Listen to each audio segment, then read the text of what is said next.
If you want to use evidence-based investment, most people become wealthy out of real estate through capital growth.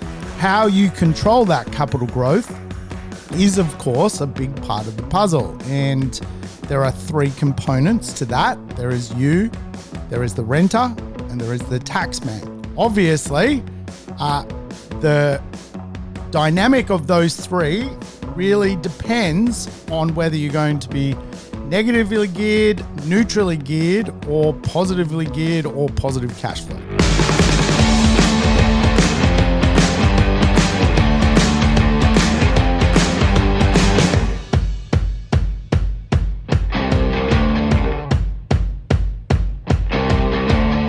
Welcome to the Urban Property Investor. I'm your host, Sam Saggers, here to help you crack the code of real estate wealth. Today's show, Show Me the Money. We're going to dig into some cash flow strategies when it comes to real estate investment, pros, the cons, the good, the bad, the ugly, when it comes to the idea of positive cash flow. Hey, if it's your first time tuning into the show, welcome aboard. Play the program in double speed, get your life back. And of course, all you regular urban property investors, welcome back. You know the rules. You can always dart about and listen to some alternative podcasts I've done because they're all lessons on real estate. Hey, Rafi's gone viral again. He is an opera singing bull terrier. And I tell you what, he is clocking up the views. So, hey, if you want to hang out with me and my bull terrier, Rafi the Gopnik dog, feel free to also log in to Rafi Fuddy Duddy on his Instagram. Hey, I don't know about you, but the world is very good in my world. So let's kick off the show. Obviously, there is a difference when it comes to how real estate is seen. Quite often, we look for different types of products in the real estate market to balance portfolio building. Now, it's probably fair to say that for most property investors, buying one property is a great achievement, but of course, if you want to own multiple properties, it is a bit of a balancing act because at the end of the day, our wage only has so many $100 bills in it.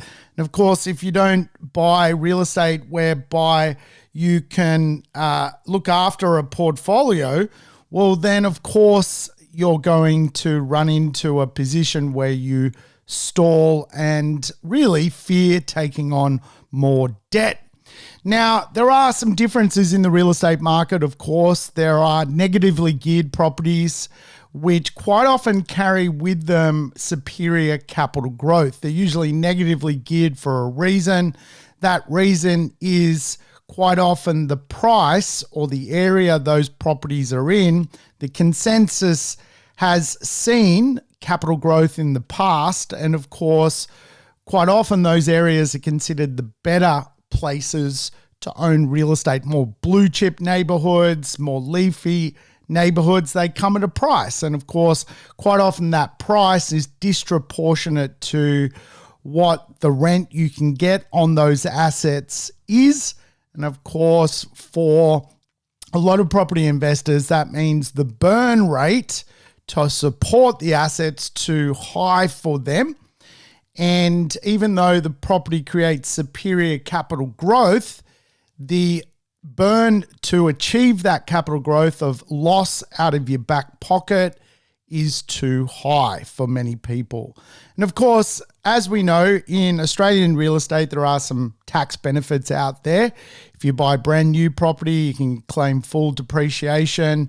If you buy property that is produced after 1987, you can claim part depreciation. Anything older than 1987, i.e. 1975, there is no depreciation allowance in the asset unless it's gone through some sort of transformation.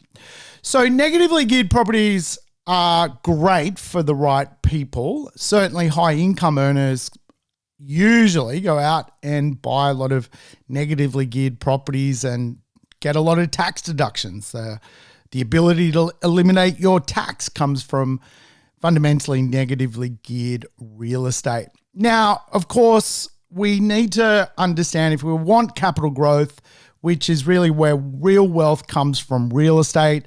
It is very common based on the interest rate of the day to have a burn rate. It's very common for investors, for example, to take on a loss of $100 or $200, which is manageable for a property as an investment. I.e., personally, I'd rather burn $200 a week if I'm going to get superior capital growth and a superior total return when it comes to real estate. Now, total return is something I think I've talked about a few times on this program or this podcast, but really it's the idea that today, some properties perform at 7% capital growth.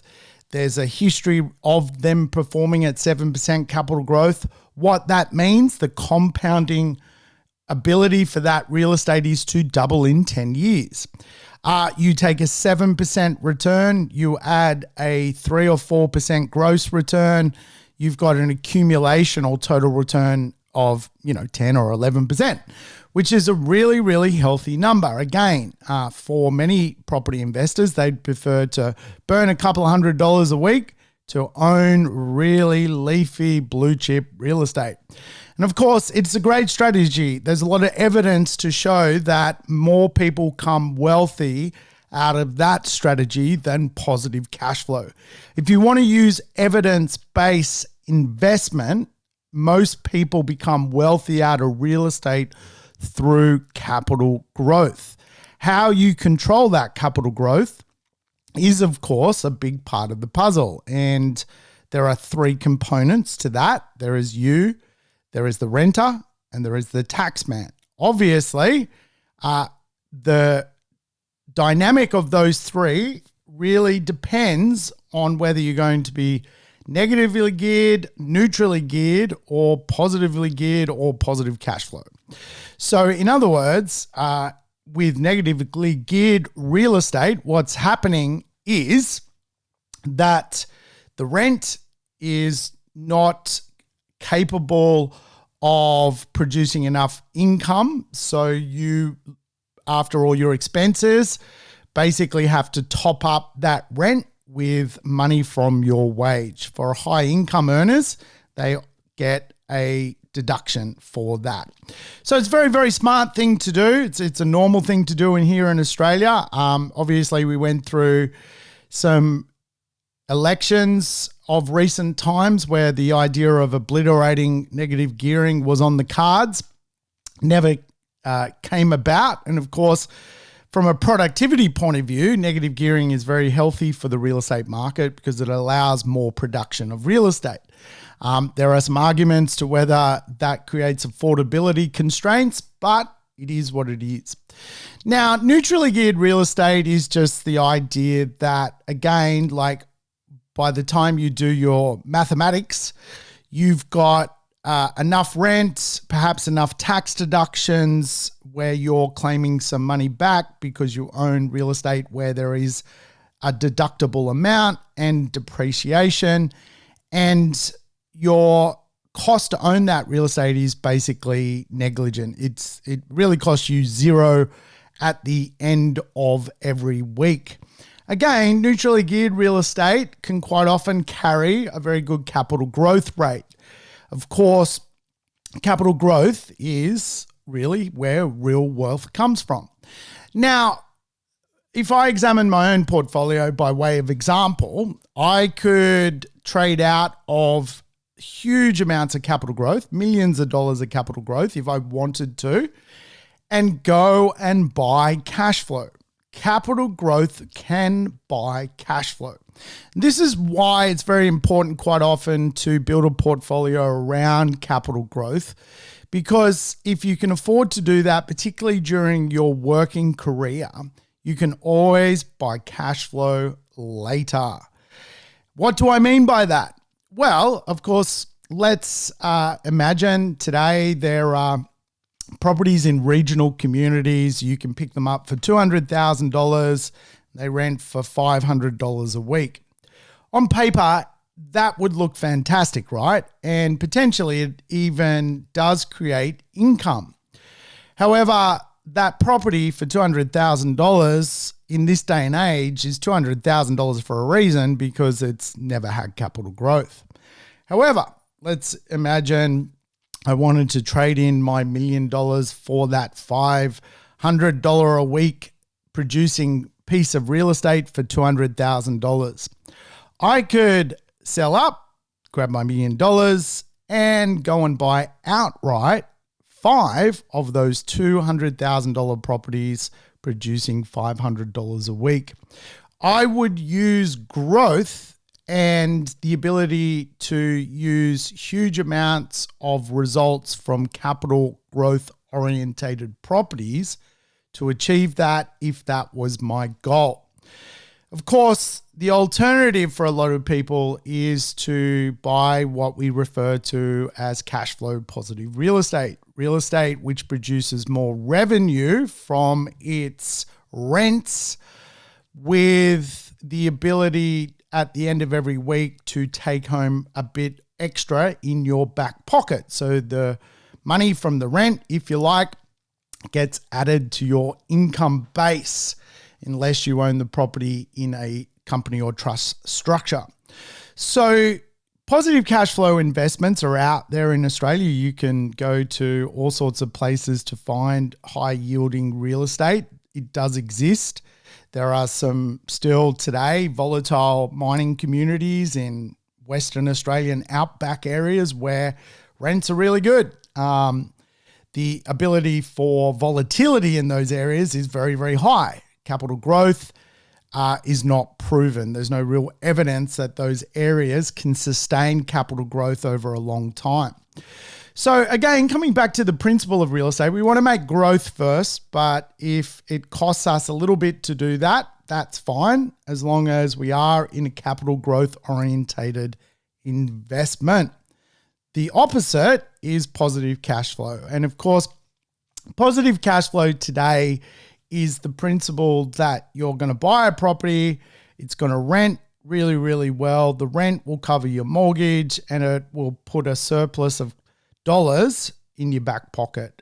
Usually that surplus of dollars, after you account for your mortgage costs, your maintenance costs, any operating costs that you've got to look after, is very, very basically basic. It can be, $100 a week, $200 a week, which again creates an illusion that that's a lot of money. Like $200 a week is not a lot of money. I don't know what planet $200 a week is a lot of money. Buying a pizza, 2 pizzas and, a garlic bread and, a can of Coke or something on the weekend and having an Uber driver drop it off, you're in it for $100. So again, I'd prefer to control properties that cost me 2 pizzas, a Coke and a garlic bread if it's going to create me more capital growth, and buy income later. Now, buying income later is a real science. It's something that you go through, because in real estate, there are 3 phases to being a real estate investor. There's the acquisition phase, very important phase, because for a lot of Australians today, they cannot, by virtue of lending, borrow and borrow and borrow and borrow and borrow again. So if you allocate your borrowing power to inferior assets, what can happen to you? You can spend 10 years of your borrowing working life with inferior assets, which don't grow. And of course, they might get a very good rental return. You're getting an extra $100 a week in your back pocket, but you create no real wealth. And so there are 3 phases to this system. There's the acquisition, then there's the consolidation, then there's the final part, which is living off the income. Now, when you've acquired enough assets, you simply you're at a point in your life where the acceleration of those assets should create an ability for you to eventually go into a debt-free consolidated place where, of course, you consolidate what you've bought, pay down some debt, maybe sell a property to pay off another property. Then all of a sudden you're in a place where you've got more cash flow and a better gearing point. You've got lower debt levels on your assets. This really does allow you choice as a property investor. And for me personally, just speaking openly, like how I approach real estate investment with rental returns is high income communities whereby I get really, really good rents, like $1,000 a week for some of my properties. I use short stay Airbnb for some of my properties to get accelerated rental returns. And of course, I use equity. In other words, I use wealth, like capital growth, if you like, to do joint ventures and make year on year, anywhere from 15 to 35% return. Again, like it's a different model. Again, it takes a little bit of sophistication to get there. That, particularly with the joint ventures, is a sophisticated investor model. And again, like when your wealth accumulates, you are deemed in Australia to be a sophisticated investor. When you become a sophisticated investor, the investments, by virtue of their naming convention, are fundamentally actually a little bit better. Rich people like being rich. And so what happens is when you're deemed a sophisticated investor in this country, you actually get exposed to much higher returns. There is obviously a volatility correlation to that, but you have the runs on the board, the time in the saddle to comprehend them as sophisticated investments. So, I'm involved in projects and, I put my money in, I get a return. It takes, a process to unfold, but it creates chunks of cash flow. Much, much more superior than that extra $100 a week from the real estate you can get from positive cash flow. Now, positive cash flow real estate is, again, can be very, very, very good. There are some trade-offs, right? And today I just want to talk to you about, what I think are the better trade-offs, the better good things, and of course, some of the negative things when it comes to choosing positive cash flow real estate. So the first place you're going to find positive cash flow properties is really rural town centers. And again, when you're analyzing rural real estate, small cities in our states, if you like, which are typically away from the coast, more, into farming land, so to speak, there's good bits and bad bits. What you quite often find is even in rural communities today, the best real estate is negatively geared. The worst real estate, where there's lower socioeconomic problems, quite often the property is cheap or lower in price for a reason. And of course, that reason is it's kind of the worst or the wrong side of the tracks. And as such, it doesn't attract owner-occupiers. When owner-occupiers are not interested in real estate, the growth rate is tough. It doesn't get the amount of growth that it could. But again, if you want to find a property today where you're spending $400,000 and it's renting for $550 a week, no doubt there are plenty of rural town centers where that's a possibility. For you as a property investor, the benefit, of course, is it'll probably won't cost you extra out of your back pocket to run that property. But it can be a little bit of fool's gold at times. So just a word of warning, obviously rural communities, regional areas have done fairly well of recent time because of the great spatial transformation. And of course, what that has done is create a new price barrier for even some of the better regional communities or rural communities. Of course, country towns are another place where you can find cash flow positive properties. Country towns are very much places where, like they were developed back in the horse and cart day. They literally only existed because the horse could travel, 30 miles that day and needed to stop and rest. So you'd have all these country towns spring up across Australia. And of course, when you go through them, they're half boarded up. And of course, lots of broken windows and so forth. So probably, if I was going to go back into finding some positive cash flow properties, I would go into rural town centers, not so much country towns. Probably another great place for cash flow positive real estate is peri-urban areas. Areas which sit off the shelf of major cities. Peri-urban is just basically the idea that a area is both rural, but it's urban. And of course,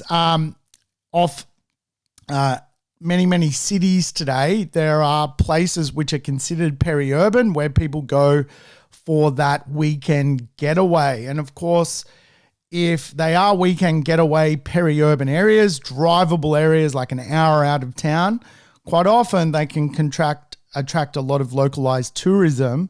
Of course, that does give you the advantage of doing something like short stay in a peri-urban area. I just looked at a peri-urban area outside of Adelaide. Great place, huge rental return. The reason it stacks up is it's both urban but rural, if that kind of makes sense. So you can find cash flow in places like that.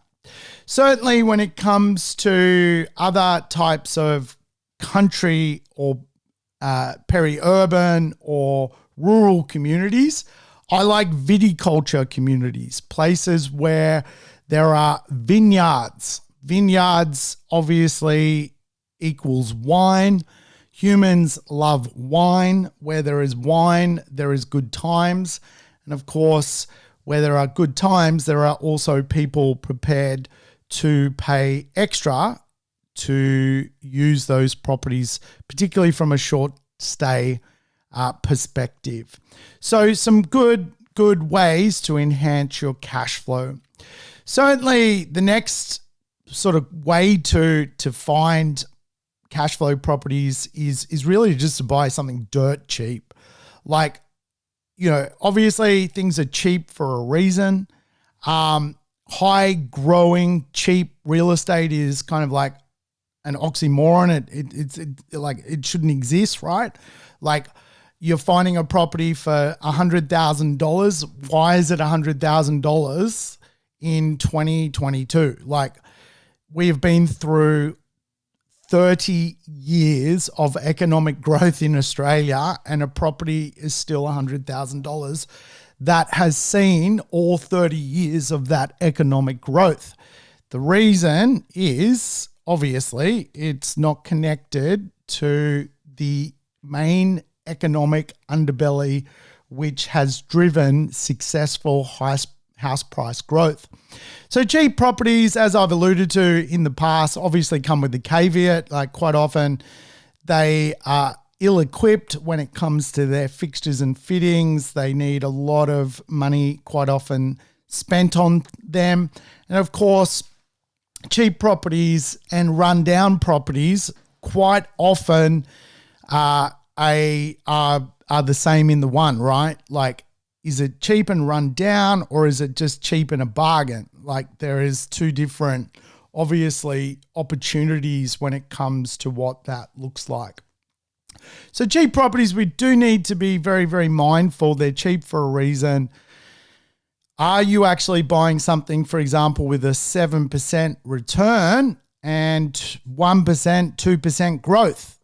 Obviously, that's not going to make you wealthy. It's just going to mean you've got a high yielding asset that does not create growth.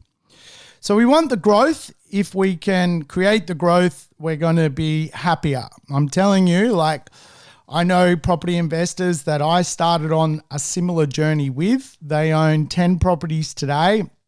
They're getting, some good rents from those properties, but they missed out on $7 million worth of capital growth along the way, which for them is a massive, massive head.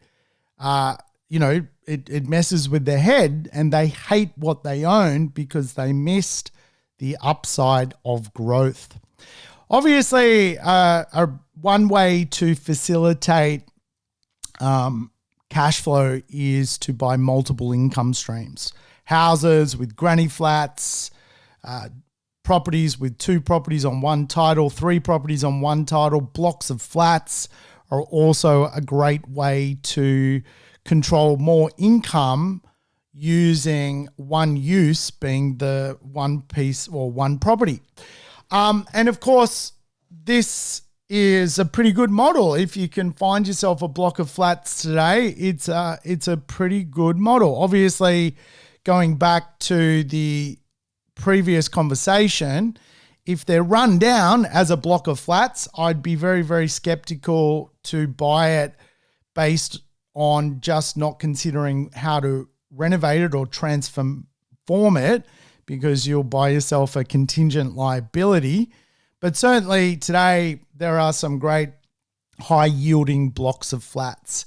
I've certainly, been part of that puzzle. Up in Mudgee through Family Trust, we've got a block of flats up there. I've got duplexes, so blocks of or dual income or triple income or a block of flats is a great way to stimulate more cash flow out of your real estate. Today, to build a brand new block of flats is obviously over $2 or $3 million. To do it as a duplex, like 2 houses connected to each other, you're really in it a starting point around $1 million. For a granny flat and a brand new house, you depending on what area, you're probably in it for $850 to $1 million. So to do it new, it's very, very difficult today for most property investors' budget. And of course, the yield is not necessarily going to even create positive cash flow today, but it may down the track. I bought a duplex up in Newcastle, some time ago. It's been a great performing property. From memory, I think I paid $670. The debt on that property is like $500. The rent though is $1,000 a week. So on debt, I'm getting a 10% return. Obviously, it is a double income property, so it creates 2 forms of income. But again, to rebuy that same property today, you would be at $1.3 million. So it's very, very difficult to apply this strategy really based on today's elasticity of costs. However, there are blocks of flats out there in, again, rural markets, some strange little regional areas. And if they're not run down and you can afford it, then definitely it could be a great investment for you. Just a caveat though, for banks, they generally lower the amount they're going to lend, meaning you need a larger deposit when you buy blocks of flats. When you're, for example, buying 4 apartments on one block, you can be subject to, for example, a 70% loan to value ratio. So it means you need a 30% deposit. So when the bank sees a liquidity risk, they lower the loan to value ratio. So you can't really go out and buy this stuff necessarily on a 90% loan to value ratio and pay lender's mortgage insurance. It doesn't exist. So quite often people who have already substantial amount of wealth tend to, again, as I say, circle back and take out a block of flats with cash. I've owned a few blocks of flats over the years. I had one up in Toowoomba there for about sort of 10 years, block of four-bedroom townhomes. I got offered a pretty good price when when I owned the property. I ended up taking it. But yeah, I couldn't even re-emulate that deal. So yeah, probably I should have, in hindsight, maybe kept it. I think looking back on the real estate market, I mean, what you do learn is, even though you think, well, okay, well, yeah, I might sell this one and then, upgrade to something else. If you don't buy and sell in the same market and a new cycle comes along, you miss out quickly. I bought and sold that property in a different cycle. A new cycle came along, and guess what? Buying that same block of flats today would not be possible, certainly at the price of which I put it together at. Now, the next cash flow conversation is inner city apartments. Yes, the cash cow of the inner city. Of course, inner city is an amazing place to own real estate. Obviously, I was looking at this today. There are 10,000 cities in the world. 10,000. Australia has something like 4 cities in the top 15 livable places in the world. There are 10,000 cities. So when you think about it, right, like a property today, which I own in the inner city in Brisbane, it's a highly livable place. Where it's located today is, out of 10,000 cities in the world, considered absolutely excellent. The rent I get on that property is very, very high, but I can also use it with things like short stay. And what's interesting with that particular property, it gets a high yield, but the short stay yield is exponentially higher. Today, the short stay world is certainly under attack. Brisbane's got extra council fees for short stay. You've got, obviously, some council areas basically locking out people from doing short stay unless they've already done it, which again creates a monopoly for those people that are doing it. And so certainly I want to be part of monopolies as they unfold.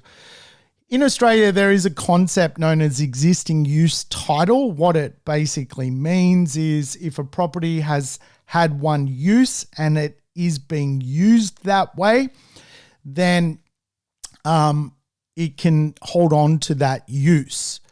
And so if you think, I don't know, if you sort of grew up in Australia and you had the local milk bar, and the local milk bar was basically a house up the top and, a shop down the bottom, it might have been zoned residential, but it had a use as a shop. That use stays with the real estate, even though it's zoned residential. With short stay, I do see I'm being a prophet now, that if you are paying, for example, Brisbane's extra council rate levy, they basically have put up their council rates on short stay properties. It's kind of artificially getting a license, and as such, you get the existing use. This happened in Noosa with Airbnb. Noosa now, people who have participated in short stay get to keep their property in the short stay pool. Those who want to start short stay can no longer do it. There's no licenses available. Council will blacklist that property, for example.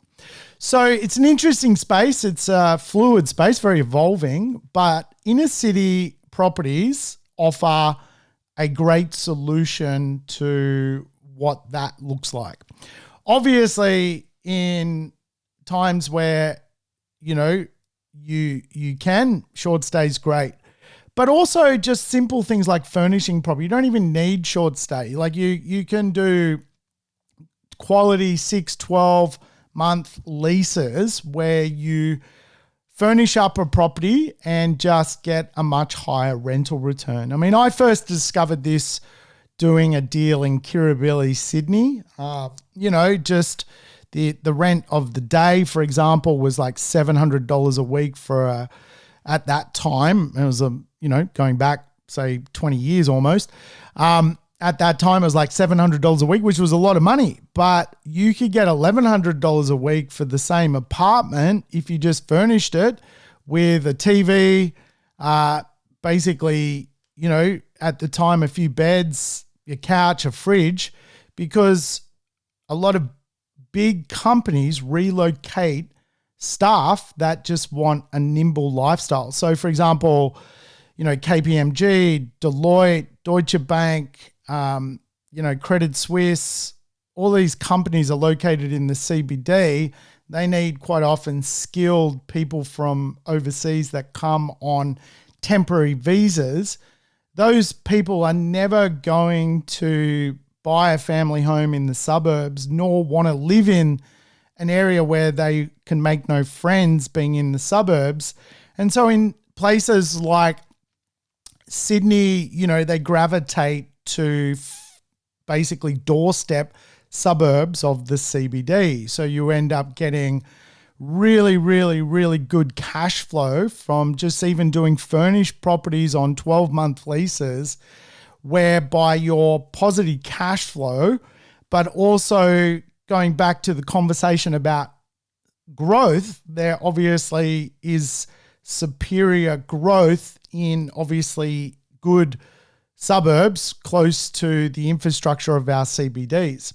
So doorstep suburbs, you can achieve this, obviously they come with a price tag today, but you've got in Sydney places like Kirribilli, as I said, Surrey Hills, quality places where, again, like the person who is earning a same amount, like huge amounts of money, but doesn't have any furniture because they're not from Australia, will rent your furnished property. Brisbane, I'm doing this in, New Farm. There are plenty of quality suburbs. Melbourne, quality doorstep suburbs, places like, Fitzroy, Carlton, Collingwood, quality places. So same concept as to what I was just referring to, but you can do place economy suburbs. Obviously, again, you'll have the ability if you wanted to do short stay, but if you wanted to do long stay with a furniture pack, place suburbs are great. Place suburbs are just suburbs where they're renowned for good things happening, and as such, you get this high income transient tenant marketplace. They are people who are paying to stay. And today, there is actually a new type of tenant out in the market. They're workation tenants, which is an interesting dynamic in itself. So you've got people basically traveling the world going, okay, I want to stay in Sydney and I'll work and connect with my office in Singapore. But if I'm going to go to Sydney, I'm going to stay in Bondi and I'll rent a furnished property because Bondi is a place. They, of course, pay extra money, more cash flow. Now, the benefit of these type of deals being places and also inner city areas is they also usually come with the caliber and the consensus and the evidence that they have been capital growth markets in the past and no doubt will be capital growth markets in the future. So again, it's just another option to consider. Now, I've mentioned place economics in the past, in past podcasts. Place economics is just the idea that in Australia, there are 10, 15 great cities that you can own real estate in. Inside those cities, though, there might be anywhere from 50 to 300 suburbs, but not all of those suburbs are places that people would ever want to go to when it comes to workations, staycations, or things like short stay or executive rentals. Why? Because there's nothing to do there. They're boring areas. However, fun places obviously offer the attraction magnet to that high income tenant. So there's few layers to the high income tenant executive. There's just normal rentals where they rent a property unfurnished, normal 12, 18-month lease, whatever it may be. You'll find they pay a really good rental return. Then you can add the premium, go furnished. And of course, if you're so inclined and you can get it approved and it makes mathematical sense, you can do Airbnb or short stay. So a really good way to prop up your income if you kind of missed out on the duplex boom, if you missed out on buying the block of flats boom. I mean, these things are, this is what happens inside of real estate. It's the law of diminishing opportunities, if you like. Back in the day, there's, the opportunity to buy blocks of flats existed. Today, it's the diminishing opportunity to do that for most people on a simple salary. Inner city real estate is the diminishing. It's still probably there, but it's diminishing in its ability. So if you can reach out and grab it before it goes, because again, it's what isn't diminishing is you can go to a country town and buy a cash flow piece of real estate. That's not diminishing tomorrow. So I always work like as a acquisitions investor as the law of diminishing opportunities, which of course is a funnel. So again, there are only so many good suburbs that you can get capital growth out, get your hands on them before they disappear. There's only so many good places where you can get a high yielding opportunity close to the CBD, grab them before they disappear. If your strategy, of course, involves creating some extra cash flow. Now, a great way to create extra cash flow is just, again, popular suburbs make so much sense to me because even from suburbia, there are some absolute crackers when it comes to just buying a family home and getting a really good rental return. There are certainly areas whereby, again, going back to the principle of the executive, now the executive brings his family or her family and they want a house, but they've kind of passed the life cycle of obviously living in the inner city or a suburb that faces the city where there's bars and restaurants and cafes. They're looking for something a little bit more, connected. And so what happens is in alpha cities, in cities, there is kind of like the best schools and the best, I guess I always, cautious to say this, but the people whom are the most connected, the higher socio people. And as such, like what you find is executives from Credit Suisse want to be part of the better suburbs and again, will pay ridiculous amounts to take out a lease for 12 months if a family home is furnished. So here in Sydney, for example, where I'm from, is very, very common when you analyze what the what relocation agents are looking for their executives. It's very common for people to be prepared to pay $5,000, $6,000, $7,000 a week in rent for a family home in the eastern suburbs of Sydney. Now, again, it is very, very difficult for most property investors to drop 3-4 mil to buy real estate in the eastern suburbs of Sydney. It's, it's not going to happen. But, maybe we can tone back our expectation and still grab maybe a inner city apartment to do the same thing. So it's interesting when it comes to the idea of creating income for ourselves from real estate. I like the principle that what we line up today, we're going to use later in life. We don't necessarily need extra cash flow while we have a job. They just fundamentally create more tax for ourselves. However, down the track, when we want to extinguish our working life, we create cash flow.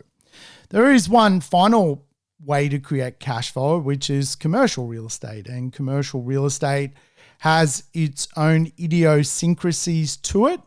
I thought off the back of this episode, I might come back next week and talk to you about commercial real estate. It's obviously really, really good for cash flow.